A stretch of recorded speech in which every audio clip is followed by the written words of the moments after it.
ഇബ്നു തൈമിയയെ സംബന്ധിച്ച് മുൻകാല ഗ്രന്ഥങ്ങളിൽ രേഖപ്പെടുത്തിയ സംഗതികളുണ്ട്. അതിനെക്കുറിച്ച് അയാൾ പറഞ്ഞു, എന്ത് അത് കിതാബിലുണ്ടോ ഒന്നും അറിയില്ല. ഏതാണ് നിങ്ങൾ മനസ്സിലാക്കണം, ഇബ്നു തൈമിയ തന്നെ അയാളെ കിതാബിൽ എഴുതിയത്. മനസ്സിലായില്ല? ഇബ്നു തൈമിയെ കുറിച്ച് വേറൊരാൾ എഴുതിയതല്ല. ഇബ്നു തൈമിയയുടെ തന്നെ കിതാബിൽ ഇബ്നു തൈമിയ എഴുതിയ ആശയങ്ങൾ അത് അയാൾ പറഞ്ഞോന്ന് ഉറപ്പില്ല. കാരണം എന്താ, അതിന്റെ കൈപ്പടയിൽ നമുക്ക് കിട്ടിയിട്ടില്ല. ഈ ആശയം കൊണ്ടോട്ടിയിൽ വെച്ച് BKF-ന്റെ അഭിമുഖത്തിൽ നിങ്ങൾ പറഞ്ഞിട്ടില്ലേ? അപ്പുറത്ത് മറ്റേ ചങ്ങായി ഇരിക്കുന്നുണ്ടല്ലോ, എന്താണ് നഈമി, രണ്ടെണ്ണം കൂടി ഇരുന്നിട്ട് പറഞ്ഞിട്ടില്ലേ? അവിടെ പന്ത് തട്ടിപ്പ് അവിടെ നടത്തണ്ടി. അത് ഞാനൊന്ന് കേൾപ്പിക്കാം. നമ്മൾ പറഞ്ഞ ആശയം ഇതാണ്. ഇബ്നു തൈമിയെ കുറിച്ച് നിങ്ങൾ പറഞ്ഞത്, ഒന്ന്, അയാളെ കിതാബിലുള്ളത് പോലും ഉറപ്പില്ല. അയാളെ കിതാബിൽ പറഞ്ഞ എന്താന്ന് ഈ ചങ്ങായി പറയുന്നുണ്ട്.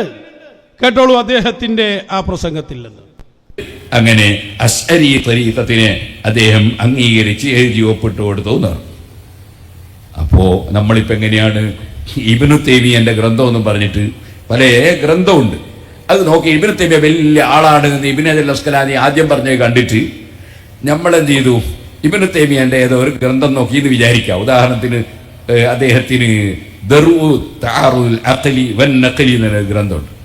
അതിൽ അദ്ദേഹം പറയുന്നുണ്ട്, പടച്ചോനിക്ക് എന്താ അനങ്ങിയാല്, പടച്ചോനിക്ക് എന്താ ഇറങ്ങിയാല്, പടച്ചോനിക്ക് എന്താ പോയാല്, പടച്ചോൻ എന്താ വന്നാല് എന്നൊക്കെ ചോദിക്കുന്നുണ്ട്.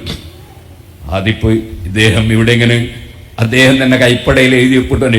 ഈ ദർഉ തആറുൽ അഖ്ലി വൻ നഖ്ലി എന്ന ഗ്രന്ഥം അയാളെ കൈപ്പടയിൽ നമുക്ക് കിട്ടിയില്ല. അയാളെ കൈപ്പട കണ്ടാൽ നമുക്കിട്ട് അറിഞ്ഞും കൂടാ. അപ്പൊ പിന്നെ നമ്മളെങ്ങനെ അദ്ദേഹത്തിന്റെ ഏതാ ശരി എന്നെങ്ങനെയാ വെക്കുക? അതാണ് നേരത്തെ ചോദ്യകർത്താവ് ചോദിച്ചേ, ഒന്നിൽ അങ്ങനെയും കാണുന്നു, ഒന്നിൽ ഇങ്ങനെയും കാണുന്നു, നമ്മളെന്താ ചെയ്യാൻ? നമ്മളൊന്നും ചെയ്യാനില്ല, നമ്മളൊന്നും ചെയ്യണ്ട. തൽക്കാലം ഈ റൂമിലടിച്ച് വാതില് കുറ്റിട്ടിരിക്കുക, അതേ നടക്കുള്ളൂ, വേറെ വയ്യൊന്നുമില്ല. എന്താ പറഞ്ഞു വെച്ചത്? ആ കിതാബ് ഒന്ന് കാണിച്ചു കൊടുക്കുക, അതിന്റെ ചട്ടം ശരിക്കും നിങ്ങൾ മനസ്സിലാക്കണം. ഇവിടെ നമ്മളെന്തോ പൊട്ടത്തരം പറയേ, എന്തെങ്കിലും ഇയാളെ പേരിൽ കള്ളത്തരം പറയല്ല. ദർഉ തആറുദിൽ അഖ്ലി വൻ നഖൽ, ആരതാ കിതാബിൽ? ശൈഖുൽ ഇസ്ലാം, അത് അതിൽ എഴുതിയാണ്. അയാൾ ശൈഖും അല്ല രുക്കും അല്ല.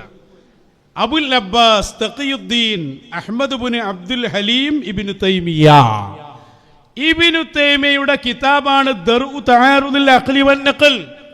ഈ കിതാബിലാണ് അല്ലാഹ് എന്താ വന്നാല്, അല്ലാഹ് എന്താ കയറിയാല്, അല്ലാഹ് എന്താ ചാടിയാല്, അല്ലാഹ് എന്താ പാറിയാല് എന്നൊക്കെ ഇബ്നു തൈമിയ എഴുതി വെച്ച കിതാബാണിത്. അപ്പൊ ഇയാള് പറയാണെന്ത്, അതാ കിതാബിലുണ്ട്, പക്ഷേ അത് ഇബ്നു തൈമിയയുടെ കൈപ്പട നമ്മൾ കണ്ടിട്ടില്ല. അത് അയാൾ എഴുതിയതാണോ എന്നെങ്ങനെ നമുക്കറിയും? നന്നായി ചിന്തിക്ക്. ഒരാളെ കിതാബെന്ന് നേരിട്ട് കണ്ടാല് പിന്നെ അതാന്ന് ഉറപ്പിക്കണമെങ്കിൽ എന്ത് വേണം? അയാളെ കയ്യെഴുത്ത് കോപ്പി കണ്ടെത്തണം. കയ്യെഴുത്ത് കോപ്പി കണ്ടാലും കാര്യമില്ല, ഇത് മൂപ്പര കയ്യെഴുത്താന്ന് അറിയണല്ലോ. അപ്പൊ ഇബ്നു തൈമിയനെ നന്നാക്കണം, അതിനു വേണ്ടി പുതിയ തട്ടിപ്പുണ്ടാക്കിയതാ. എന്ത്? സ്വന്തം കിതാബിൽ എഴുതിയാലും പോരാ, കൈപ്പട നമ്മൾ കണ്ടിട്ടില്ലല്ലോ. ആ കിതാബ് കൈപ്പടയിൽ നമ്മൾ കണ്ടിട്ടുണ്ടോ? അല്ല, ഈ കൈപ്പടയിൽ കണ്ട എത്ര കിതാബുണ്ടോ ഈ ചങ്ങായിന്റെ അടുത്തുള്ളത്? അപ്പൊ ഇബ്നു തൈമിയ ഇത്തരം പൊട്ടത്തരം നിറച്ചു വെച്ച കിതാബ് വരെ അത് ഉറപ്പില്ല. അയാൾ അങ്ങനെ പറഞ്ഞിട്ടുണ്ടോ? അയാൾ ഇങ്ങനെയും പറഞ്ഞിട്ടുണ്ടോ? അങ്ങനെ ഇങ്ങനെയൊക്കെ പറയും. ആ വഹാബിന്റെ സ്വഭാവമാണ്. എന്റെ സ്വഭാവം തന്നെ ഉള്ളത്. വായക്കാട്ടെന്ന് പറഞ്ഞ ആയിരിയാണോ BKF-ൽ വന്ന് പറഞ്ഞേ? അതിനല്ലേ ഞാൻ പറയുന്നത്. ഈ വൈരുദ്ധ്യം പറയാന്നുള്ളത് മുബ്തദീന്റെ അലാമത്താണ്. അത് ഇബ്നു തൈമിയക്ക് ഉണ്ടായിട്ടുണ്ടാവും. അപ്പൊ ഇവിടെ ശരിക്കും മനസ്സിലാക്കേണ്ടത്, ഞങ്ങൾ പറഞ്ഞ ഒന്നാമത്തെ പോയിന്റ്, ഇബ്നു തൈമിയയുടെ സ്വന്തം കിതാബിൽ ഉള്ളതിൽ പോലും കൈപ്പടയിലല്ലാത്തത് കൊണ്ട് ഉറപ്പില്ല എന്നുള്ള വാദം കൊണ്ടുവന്നു. വെളുപ്പിക്കാനല്ലേ കൊണ്ടുവരണ്ട്. അയാൾ അതിലുള്ളത് പോലെ പറഞ്ഞ കറുപ്പിക്കലാണ്. അയാൾ എഴുതി വച്ച കിതാബ് ദർഉ തആറുദിൽ അഖ്ലി വൻ നഖ്ലി പോലെയുള്ള ഗ്രന്ഥങ്ങളിൽ അയാൾ പറഞ്ഞ പൊട്ടത്തരങ്ങൾ അതുപോലെ വായിച്ചാൽ പിന്നെ നമ്മൾ അയാളെ കറുപ്പിക്കേണ്ട, അയാൾ കറുത്തു പോകും. അപ്പൊ ഇയാൾക്ക് അയാളെ വെളുപ്പിക്കണം. അതിനാ പറഞ്ഞ കൈപ്പടയിൽ കിട്ടിയിട്ടില്ല, പിന്നെ നമ്മൾ എങ്ങനെ ഉറപ്പിക്കും? ഇത് ഇയാൾ പറഞ്ഞിട്ടുണ്ടോ? അല്ലേ? ഇത് പറഞ്ഞിട്ടുണ്ടെങ്കിൽ എവിടെയാണ് അതിൽ തട്ടിപ്പുള്ളത്? ഏത് ക്ലിപ്പായാലും തട്ടിപ്പെടുത്തി നമ്മൾ. അപ്പുറത്ത് ഞാൻ അത് പറഞ്ഞിട്ടുണ്ട്, അവിടെ ഇതില്ലാതാവോ? അതുകൊണ്ട് ഇതില്ലാതാവോ?